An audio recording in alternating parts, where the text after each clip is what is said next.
शहजाद इकबाल साहब, जैसे कि अभी हम बात कर रहे थे पुलिस रिफॉर्म्स की, तो क्या अगर कैंसर को सर्जरी करके निकालें तो ऐसी उम्मीद है कि बाकी जिस्म को भी आराम आ जाए? इससे ज्यादा रिफॉर्म्स की क्या जरूरत जी है? जी। हर 6 आईजीज को बारी मिल चुकी है। और शायद जब 5 साल मुकम्मल हो, 5-6 और आईजीज बदले जा चुके हैं, तो कम से कम कुछ तब्दीली तो है ना, कि एक आईजी आके 3 साल निकाल दे, दूसरों को मौका ही ना मिले। तो चीजों को मुस्बत तरीके से भी देखा करें। खैर, ये तो ऑन अ सीरियस नोट मेरे ख्याल से सवाल रखने की जरूरत ही नहीं है। ऑब्वियस सी बात है, रिफॉर्म्स कहीं नहीं नजर आ रहे। नासिर दुरानी जिस दिन छोड़ के गए, और बड़े खामोशी से गए, और वो मेरे ख्याल से वो टाइम था जब पहला आईजी जो है पंजाब में छोड़ के गया था, हटाया था उनको। तो उसके बाद नासिर दुरानी साहब ने इस्तीफा कर दिया, खामोशी से गए। इमरान खान साहब जो कि बड़ी तवक्को लगा के रखे थे कि वो रिफॉर्म करेंगे पंजाब पुलिस को, उन्होंने रोकने की उनको जरा कोशिश नहीं की। वो एक बड़ी मिसाल थी इसकी कि रिफॉर्म्स एजेंडा पे नहीं है। इस पूरे 2-2.5 साल में हमने देखा है कि इस चीज में फंसी रही है तहरीक इंसाफ की हुकूमत के पुलिस को इंतजामी तौर पे मजबूत करना है या सियासी तौर पे मजबूत करना है। अभी इससे पहले वाला जो सेटअप था पूरा ब्यूरोक्रेसी का, जिसमें आजम सुलेमान थे, शोएब दस्तगीर थे, तो वो इंतजामी बुनियाद पर कहा जा रहा था कि एक अच्छा सिस्टम है जो कि पावर खुद ले लेगा। बुजदार साहब के पास पावर नहीं रहेंगे, लेकिन नेचुरली वो सियासी तौर पे बड़ा कमजोर हो जाता है, क्योंकि आईजी साहब ने बात नहीं सुननी थी पीटीआई के लोगों की। आजम सुलेमान साहब ने ब्यूरोक्रेसी को खुद कंट्रोल करना था, तो वो सियासी तौर पे नहीं चल सकता था।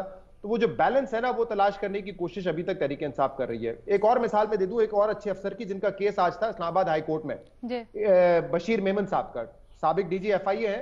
उन्होंने जो है उन्होंने इस्तीफा दिया था, और अभी उनकी जो पेंशन का मामला है वो बड़ा इंपॉर्टेंट है। ये कहकर उनकी पेंशन को रोक दिया गया है कि उन्होंने रिजाइन दिया था, रिटायरमेंट नहीं ली थी। एक टेक्निकल नुक्ता उठाकर उनकी सर्विस में गालिबन 3-4 हफ्ते रह गए थे, उस वक्त उनको रीपोस्ट किया जा रहा था। ये एक यूजुअल कर्टेसी होती है सिविल सर्विसेज में भी, कि बिल्कुल जब आप अपनी रिटायरमेंट के करीब होते हैं आपको तब्दील नहीं किया जाता, लेकिन उनको तब्दील किया जा रहा था उस वक्त, और इसीलिए उन्होंने रिजाइन किया। और दबाव किस चीज का था?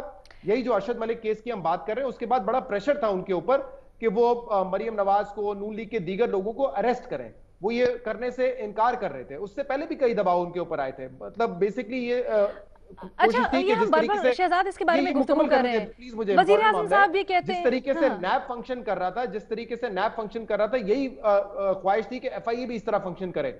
उन्होंने वो करने से मना कर दिया था। इस पिटिशन में जो उन्होंने अपनी इस्लामाबाद हाई कोर्ट में दायर की थी, ठीक उसमें है, भी उन्होंने जिक्र किया था कि मुझे ठीक है। इसलिए तब्दील किया जा रहा था, और मैंने इसलिए इस्तीफा दिया क्योंकि मुझे विच हंट करने के लिए कहा जा रहा था, जिससे मैंने इनकार कर दिया था। तो एक टेक्निकल बुनियाद बनाकर उनकी पेंशन को भी रोक दिया गया था।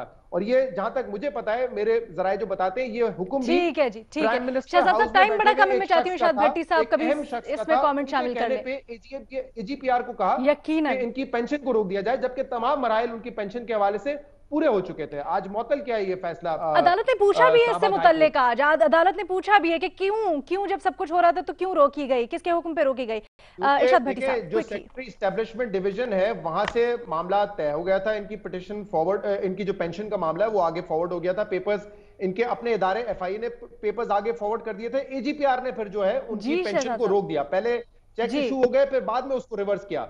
तो मुझे पता है, जहां तक मुझे पता है, ये ऑर्डर प्राइम शहजाद मिनिस्टर साहब, हाउस में बैठे हुए एक शख्स ने शहजाद दिया साहब, था। मैं इरशाद भट्टी साहब को कमेंट सवाल के ऊपर शामिल करना चाहती हूँ।